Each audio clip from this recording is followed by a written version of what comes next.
Saint-Esprit, de la promesse qui nous est là de ton sceau, dévoile-nous la richesse de l'héritage d'en haut.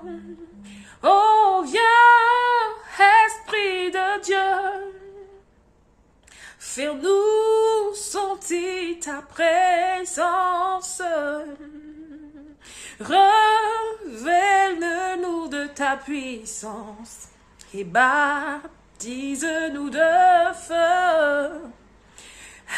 Esprit de Dieu, baptise-nous de feu.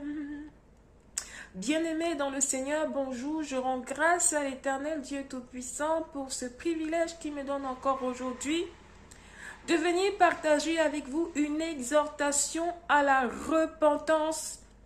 Ne murmurez point. Bien-aimés, les murmures, c'est un péché qui est terrible aux yeux de l'Éternel. Dans le livre de 1 Corinthiens chapitre 10, il est écrit, 1 Corinthiens chapitre 10, verset 10, il est écrit, « Ne murmurez point comme murmuraient quelques-uns d'eux qui périrent par l'exterminateur. » Amen. Bien-aimés, l'histoire des enfants d'Israël est marquée par un péché qui s'est répété, qui était constant, les murmures. Malgré le miracle, les prodiges, les 10 plaies d'Égypte, la mer rouge qui a été fondue en deux devant eux, ils sont passés à sec. Malgré tout, ils ont murmuré contre l'Éternel. Bien-aimés, on ne se moque pas de Dieu. C'est ainsi ce qui se passe de la même façon dans cette génération aujourd'hui des chrétiens. Dieu fait des miracles, il exauce des prières, des morts, on voit des morts qui reviennent à la vie, on voit des aveugles qui retrouvent la vue.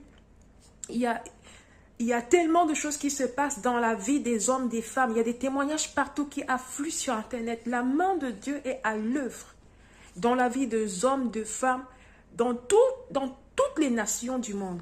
Bien-aimés, ceci doit nous pousser à craindre Dieu et non pas à murmurer contre Dieu quand il nous avertit au travers de sa parole, de ce qui est en train de venir.